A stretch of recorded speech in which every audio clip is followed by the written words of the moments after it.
Taiwan stepped onto the bridge of his new starship and almost couldn't believe his eyes. Gone were the cramped confines and patched systems of his mining vessel.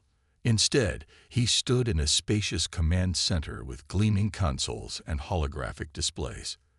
The Star Bridge had cost him 30 million credits, a fortune by his old standards, yet barely noticeable in his new accounts. "Good morning, Director Park," said a pleasant female voice.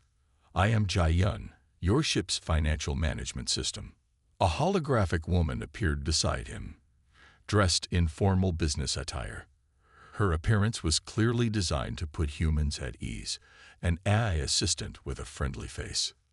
Current balance: 3,741,562,847,623 universal credits, Jai-yun announced.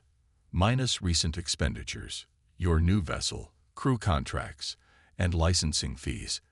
Updated balance: 3,741,522,638,901 universal credits. Taiwan winced. "I spent 40 million credits and barely made a dent. At current spending rates, you will complete your objective in approximately 4,675 years," Jai-yun informed him cheerfully. "But I only have 5 years," Taiwan muttered. "Then spending must increase by a factor of 935. Jai-yun replied. "Would you like me to prepare some investment options?" Before Taiwan could answer, the bridge doors slid open. A woman with short black hair and a crisp uniform entered, followed by a tall, muscular man with a cybernetic eye. "Director Park," the woman said with a slight bow. "I'm Han Subin, your new cultural attaché. I've spent 15 years in diplomatic service and speak 17 alien languages." "I'm Kang Junho," the man said gruffly. "Head of security. I vetted the rest of the crew. They're clean." Taiwan nodded awkwardly. He wasn't used to people addressing him as director. Just 2 weeks ago, he'd been a failing miner. Now he commanded a luxury vessel with a professional crew. "Our course is set for the Sci-Fi diplomatic hub," Subin continued. "It's the largest gathering of species in this sector. If you want to make connections, that's where to start." "About that," Taiwan said hesitantly. "How much does the crew know about my mission?" "Only what they need to know," Junho replied. "You're a wealthy philanthropist interested in cultural exchange. The specific conditions of your inheritance remain confidential." Taiwan felt relief. At least he wouldn't have his entire crew knowing he was under obligation to spend trillions on relationships with alien women. 3 days later, the Star Bridge docked at the Sci-Fi hub. From the viewport, Taiwan marveled at the structure, a massive wheel rotating in space, with sections designed to accommodate species from hundreds of worlds. The central ring housed common areas with adjustable environments, while the outer rings contained specific habitats for beings with extreme requirements.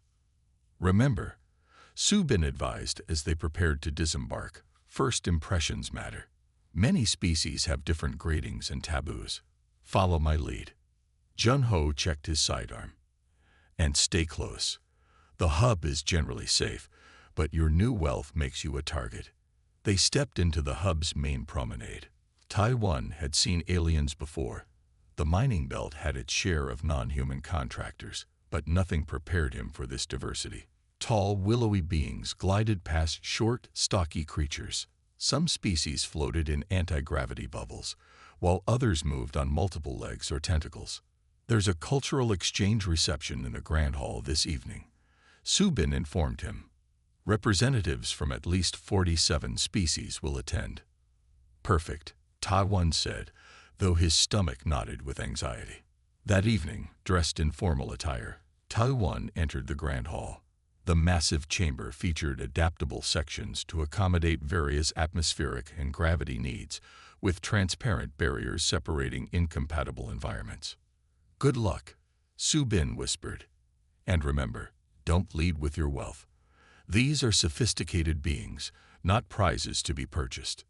Tai-1 nodded, wondering how exactly one formed meaningful connections with aliens when you could barely manage relationships with your own species. He approached a refreshment area designed for oxygen breathers.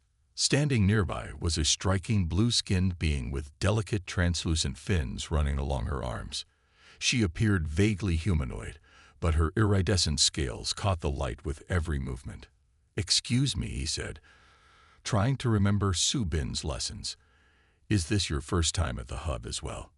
The being turned, revealing large, luminous eyes with horizontal pupils. "My fourth cycle," she replied, her translator rendering her words with a slight musical quality. "You are new. Human, correct?" "Yes," Ta-1 said, relieved she spoke first. "I'm Park Ta-1, from Earth." "I am Rana," she replied. "Water speaker for the Mer Collective." "Water speaker?" Ta-1 asked. "I translate the songs of our deep oceans into policy decisions," she explained, her fins rippling slightly. "And you? What brings a human to the hub?" Tai-1 hesitated. "I'm interested in cultural exchange." Rana's fins fluttered in what seemed like amusement. "Most humans who come this far have specific intentions. Mining rights, trade agreements, military alliances. I'm not most humans," Tai-1 said, realizing how unconvincing he sounded. Before Rana could respond, a deafening alarm blared through the hall. The lights shifted to emergency mode, and a computerized voice announced, "Warning, environmental system breach in sectors 7 through 12. All beings evacuate to designated safety zones." Panic erupted. Some species fled in orderly fashion, while others reacted with alarm. Several floating creatures began releasing defense chemicals, making the air hazy. "What's happening?" Ta-1 asked, looking for his security team. "Sabotage," Rana replied calmly. "The Separatists have been threatening the hub for months." As they spoke, a section of environmental barriers failed. Species from high-pressure zones were suddenly exposed to standard pressure, causing several to collapse in distress. Without thinking, Tai-1 rushed toward them.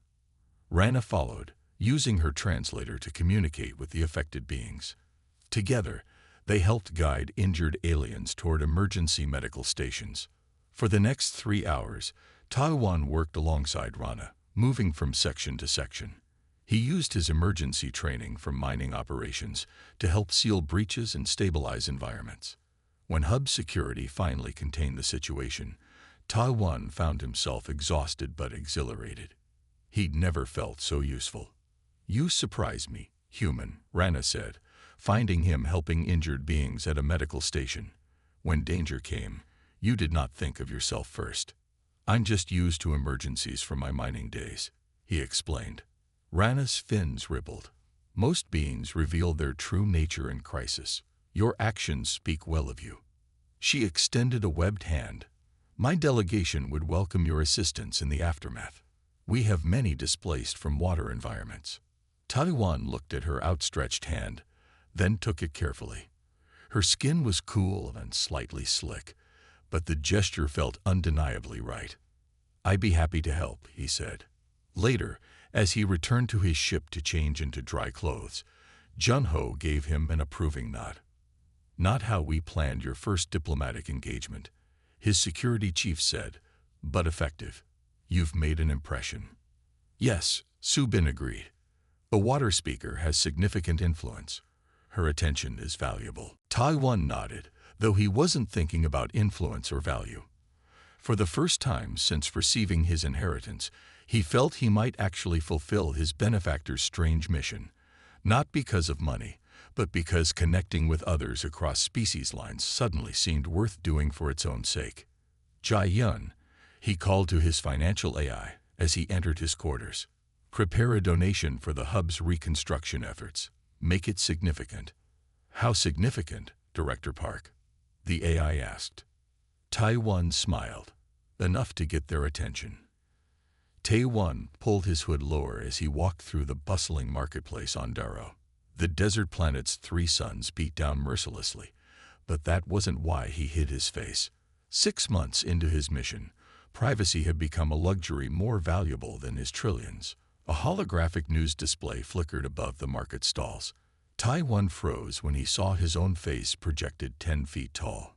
"The human sugar daddy strikes again," announced the reporter, a 6-armed being with metallic skin. Earth's mysterious trillionaire continues his galaxy-wide quest to woo alien females. Yesterday, he donated 50 billion credits to rebuild the Sci-Fi hub after last month's terrorist attack. Sources say he's grown close to a collective diplomat during the crisis. Taiwan grimaced. The media had latched onto the most sensational interpretation of his activities, and no denial from his team made any difference. The nickname Human Sugar Daddy had spread across 3 spiral arms of the galaxy. "You've spent approximately 0.03% of your total," Jia informed him through his earpiece. "The GCA auditor is concerned about your progress." "Tell him I'm doing my best," Taiwan muttered. After the Sci-Fi hub incident, Taiwan had maintained contact with Rana. Their friendship had developed naturally, and he'd funded several water purification projects for struggling colonies in the collective. But the publicity had made further meetings difficult. Paparazzi drones now followed his ship, and Rana faced scrutiny from her own government. "Director Park, we should move," Junho said, appearing at his side. "Too many eyes in this area." They continued through the market toward the industrial district. Darrow had been a lush world once, according to the historical records, but centuries of poor resource management had left it a desert. Its people, copper-skinned beings with 4-fingered hands and large expressive eyes, now struggled to survive on their dying planet. Their destination was a small workshop at the edge of the city. Inside, the temperature dropped significantly. A cooling system hummed in the background, powered by solar collectors. A female drone looked up from a workbench covered in complex machinery. She was taller than most of her kind, with intricate patterns etched into her copper skin, family lineage markers. Subin had explained. "You're late," she said, her translator rendering her clicking language into basic. The demonstration was scheduled at midday. "Forgive me, Engineer Lyra," Subin replied smoothly. "Security concerns delayed us." Lyra's large eyes blinked slowly. More journalists hunting the famous human. Taiwan removed his hood. "Something like that." "Your celebrity doesn't interest me," Lyra said, turning back to her workbench. "Your money, however, might save my world." She activated a holographic display, showing a device shaped like a tall, slender tower. "This is an atmospheric moisture harvester. It extracts water molecules from air by creating a temperature differential using minimal energy." Darrow's atmosphere still contains significant moisture, Subin explained to Taiwan. "But traditional extraction methods require too much energy to be practical." Lyra continued, "My design could provide clean water to millions, but the Planetary Council refuses to fund full-scale development. They say it's too experimental." Taiwan studied the design. His years as a miner had taught him to evaluate machinery quickly. "The thermal exchange system is innovative," he said. "Have you tested a prototype?" Surprise flickered across Lyra's features. "Yes. It produces 17 liters per day in our worst conditions. With refinement, I believe it could reach 50. And how much would it cost to develop and deploy these across Darrow?" Lyra named a figure that would have once seemed astronomical to Taiwan. Now it represented less than a day's interest on his inheritance. "I'll fund it," he said simply. Lyra stared at him. Just like that. No committee review. No ownership demands. Just like that. Taiwan confirmed. "With one condition. I want to work with your team. I have experience with similar extraction systems from mining operations."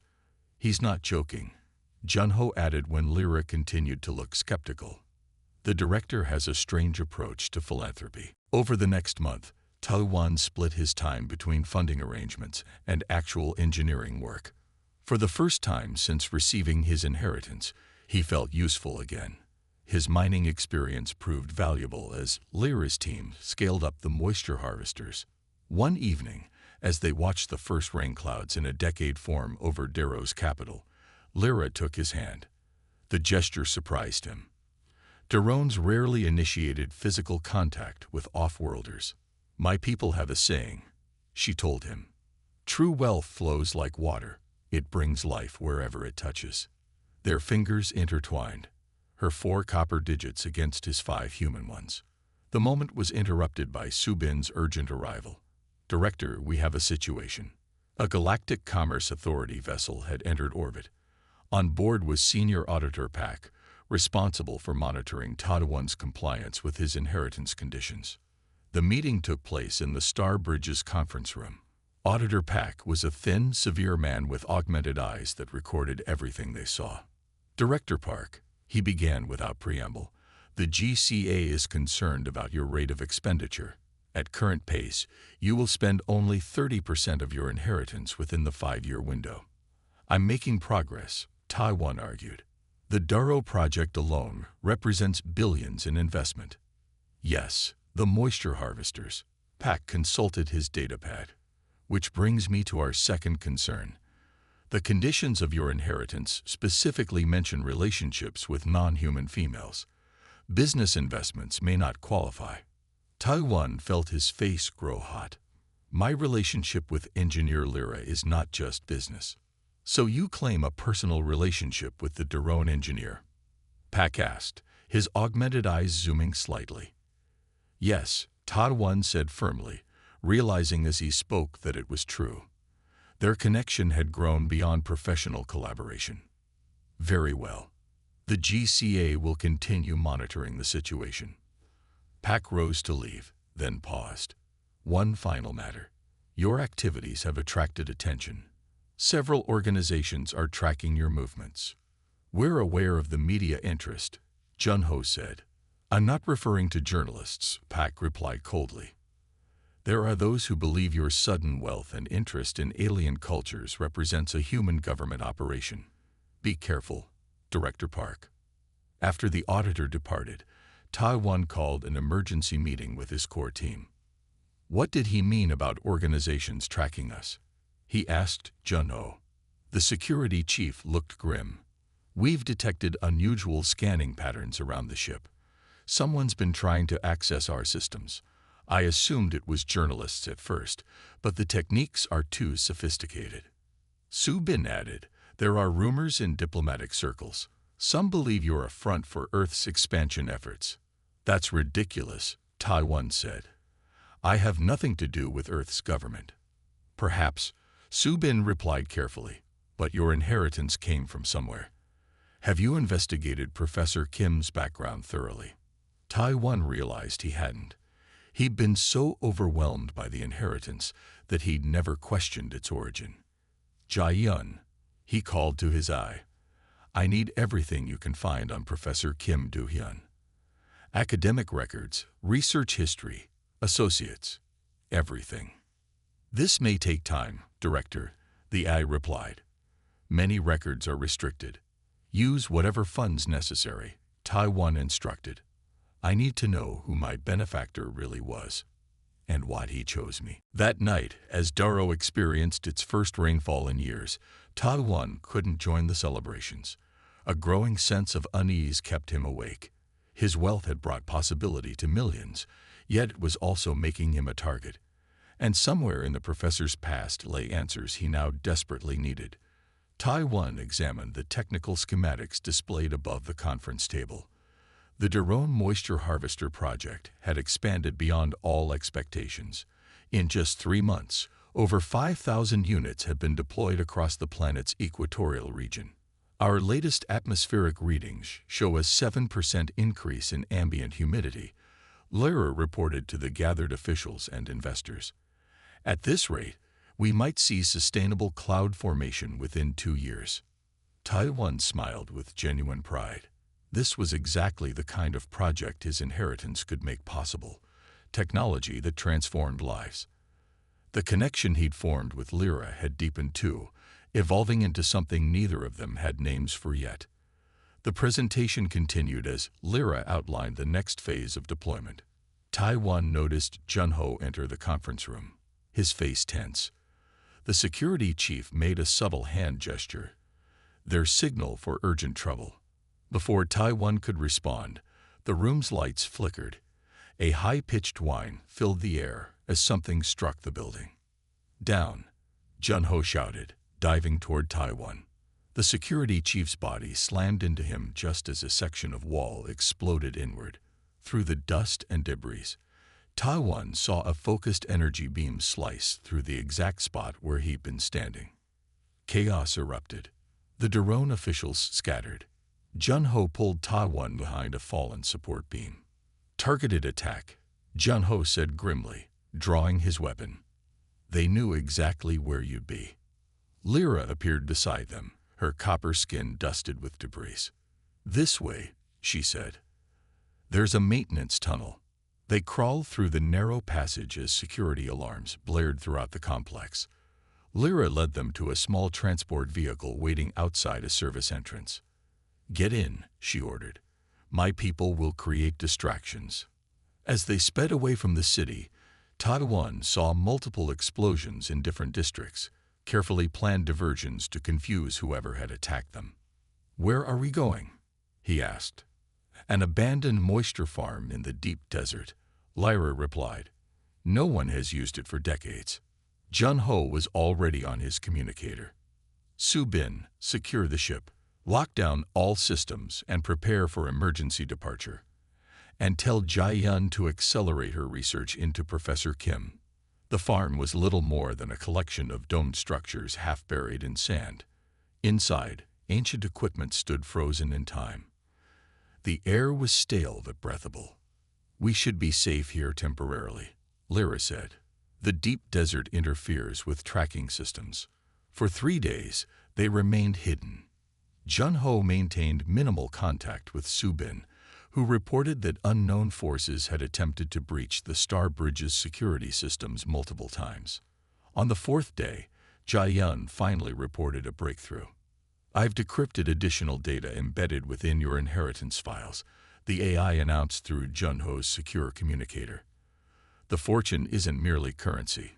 It includes ownership patents for quantum entanglement communication technology." "What does that mean?"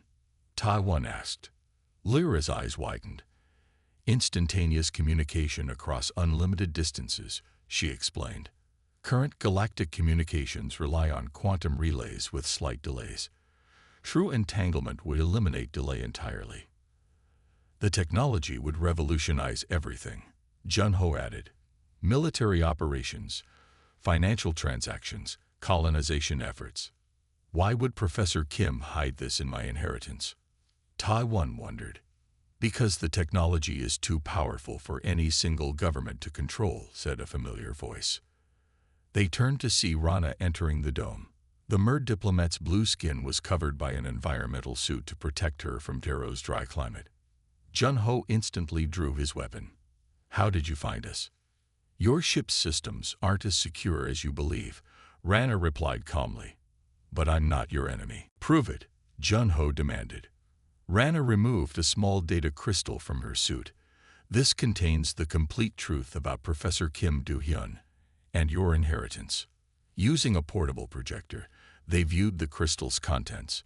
It revealed that Professor Kim had been part of a multi-species coalition working to prevent quantum entanglement technology from being monopolized by any single species or government. Kim believed the technology should benefit all worlds equally, Rana explained. But powerful interests wanted to control it. "And he selected me because?" Taiwan asked. "You were perfect," Rana said.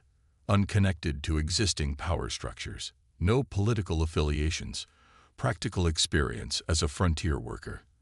And most importantly, no close family or friends who could be used as leverage against you." Taiwan winced at that last part.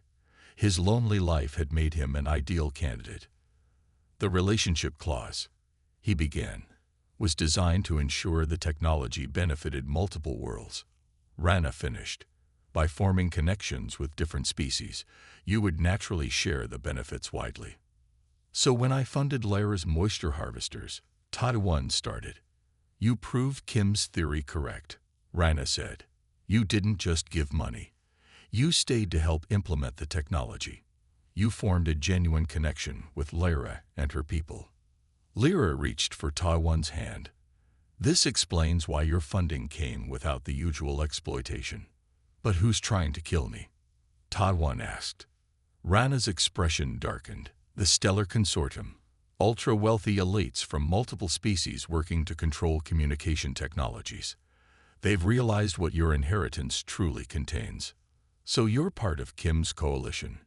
Junho asked, still suspicious. Yes, Rana admitted. I was assigned to monitor Taiwan after the Sci-Fi hub incident. My feelings of friendship, however, are genuine. Su Bin's voice came through the communicator. Director, we have another problem. The GCA auditor PAC has frozen your accounts citing irregularities in your spending patterns. PAC works for the consortium, Rana revealed. They're trying to force the inheritance to revert to the GCA, where their influences can claim it. Taiwan paced the small dome. Let me understand this correctly. I have control of revolutionary technology that could transform interstellar communication. Powerful forces want to kill me for it. The GCA official monitoring my inheritance is corrupt, and I have less than 2 years to spend over 3 trillion credits while forming meaningful relationships with alien women. Despite the gravity of the situation, Lyra made the clicking sound that served as drone laughter. When you say it like that, it sounds impossible. Taiwan smiled grimly. Good thing I specialize in impossible situations. He turned to the others. We need to move the money faster and more strategically. If the consortium wants this technology for themselves, we'll make sure everyone gets it instead. How? Junho asked. Jai-yun, Taiwan called to his eye. Can you transfer funds without GCA approval? I have identified several legal pathways around the freeze, the eye replied. However, transfers will need to be disguised as previously approved expenditures.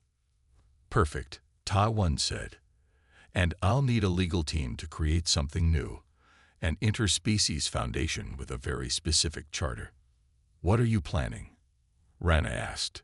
Taiwan's eyes gleamed with determination.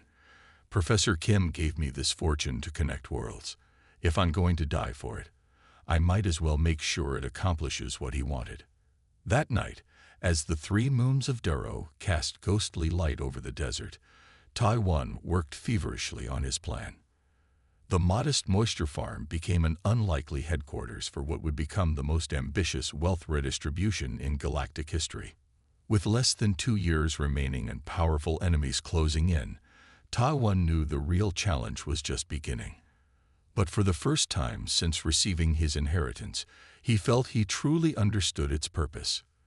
The Interspecies Cooperation Foundation announces its formation with initial funding of 2.2 trillion universal credits, the Galaxy News Network reported. The holographic newscaster's expression showed rare amazement as the numbers scrolled beside her. Human trillionaire Taiwan Park will serve as founding director. Taiwan watched the broadcast from a secure location on Neutral Station 7, a trading hub beyond the jurisdiction of any single government. 6 months had passed since the assassination attempt on Darrow. 6 months of careful planning, secret meetings, and legal maneuvers. They're calling it the boldest financial move in galactic history, Su Bin noted, scrolling through various news feeds. Bold or foolish? Junho muttered, still monitoring security systems. Taiwan smiled. Both, probably. The Foundation's charter dedicated its resources to collaborative projects between humans and aliens, with its first initiative providing free quantum communication networks to developing worlds. Within hours of the announcement, representatives from 83 planetary systems had already applied for assistance. The Stellar Consortium has filed a formal complaint with the Galactic Commerce Authority, Jai-yun reported. They claim the Foundation violates your inheritance terms. As expected, Taiwan said. How long before we get a summons? Already received, Jai-yun replied. The GCA tribunal will hear the case in 14 days. Lyra entered the room, her copper skin gleaming under the station lights. In recent months, she had become not just Tadawan's closest ally, but something more, a relationship that defied easy classification. "The Daro Council voted unanimously to support you," she said. "Their testimony about the Moisture Harvester project has been submitted to the tribunal." "The Mer Collective has done the same," Rana added, entering behind Lyra. The water diplomat now served as the Foundation's chief ambassador. 17 other worlds have pledged support as well. Taiwan nodded gratefully. His original mission, forming relationships with alien females, had evolved far beyond Professor Kim's explicit instructions. Instead of superficial connections based on his wealth, he had built genuine partnerships focused on solving real problems. "The consortium won't give up easily," Junho warned. "Their agents are still hunting us." "Let them hunt," Taiwan replied. "Everything important is already in motion." The case reached the GCA's highest tribunal 2 weeks later. Taiwan entered the massive chamber, surprised by the number of beings present. Representatives from dozens of species filled the gallery. "The tribunal recognizes the complainant," announced the chief adjudicator, a being of indeterminate gender whose crystalline body refracted light in hypnotic patterns. A sleek, gray-skinned humanoid rose from the consortium's table. "Adjudicators, the terms of Professor Kim's bequest were explicit. The funds must be used to develop personal relationships between the inheritor and non-human females. A foundation is not a relationship. It is an institution." The beam displayed holographic copies of the inheritance documents. The intent was clear. By creating this foundation, Park has violated the terms and forfeited the inheritance. The chief adjudicator turned to Taiwan. "The tribunal recognizes the respondent." Taiwan stood calmly. The past months had changed him. Gone was the anxious miner overwhelmed by sudden wealth. In his place stood a man with purpose. "Honored adjudicators," he began, "I invite the tribunal to consider what a relationship truly is. Is it not a connection based on mutual benefit and understanding?" He activated his own holographic display, showing planets where Foundation projects had already begun. "These are not abstract investments. Each represents a relationship, not just with me, but between worlds." The terms specified relationships with female aliens. The consortium's representative interrupted.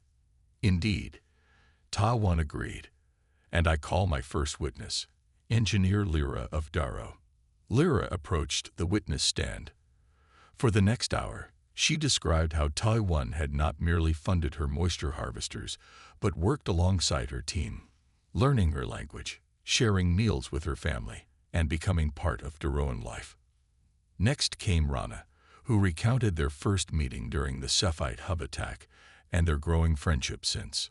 One by one, females from a dozen worlds testified, each describing meaningful connections Taiwan had formed during his journey. "These relationships are real," Taiwan said after the last witness. "But Professor Kim's vision was never about romantic conquest or using wealth to buy affection. It was about connection between species." He displayed Professor Kim's final message. "Wealth is meaningless without connection. The stars are brighter when we see them together." "The Foundation," Taiwan continued, "represents the ultimate relationship, not between individuals, but between species. Every credit invested creates bonds that will outlast any single lifetime." He faced the tribunal directly. "I could have spent these trillions on shallow connections, moving from world to world as a tourist. Instead, I chose to build something lasting, something that embodies the true spirit of Professor Kim's bequest." The tribunal recessed for deliberation. Hours passed as Taiwan waited with his team. "Whatever happens," he told them, "we've already succeeded. The quantum communication patents have been released to the Foundation. Even if I lose control of the remaining funds, the technology belongs to everyone now." The tribunal reconvened as Daro's distant sun was setting, visible through the chamber's transparent dome. This case presents unprecedented questions about the nature of relationships and the intent behind inheritance conditions. The chief adjudicator began. After careful consideration, it is the finding of this tribunal that the Interspecies Cooperation Foundation represents a valid fulfillment of Professor Kim's bequest. The gallery erupted in sounds of approval from dozen different species. The foundation's structure, the adjudicator continued, ensures ongoing relationships between species in a manner consistent with the benefactor's stated purpose. The complaint is dismissed. The consortium's representative rose to object, but the chief adjudicator's crystalline body flashed warning colors. The tribunal's decision is final. 5 years after receiving his inheritance, Ta-1 stood on the observation deck of the Foundation's modest headquarters on Neutral Station 7. Below him, ships from 100 worlds docked to attend the first Interspecies Cooperation Summit. Of the original 3.7 trillion credits, only a small percentage remained, emergency reserves for future projects. The rest had funded technological advancements, environmental restoration, medical research, and educational exchanges across the galaxy. Lyra joined him, her copper skin gleaming in the starlight. "Your benefactor would be proud," she said. "I never understood him until now," Ta-1 replied. The money was never the point. Rana entered with a delegation from a newly contacted world at the galaxy's edge. "Director Park, they've traveled 40 light years to meet you." As Ta-1 welcomed the newcomers, insectoid beings with iridescent exoskeletons, he reflected on his journey. From a debt-ridden miner to the founder of a galactic institution. From a lonely human to someone with meaningful connections across dozens of worlds. In his quarters, a final message from Professor Kim played on an endless loop, words Ta-1 had come to live by. "Wealth is meaningless without connection. The stars are brighter when we see them together." The inheritance was spent, the mission complete, but Ta-1's work and his relationships were just beginning. The end.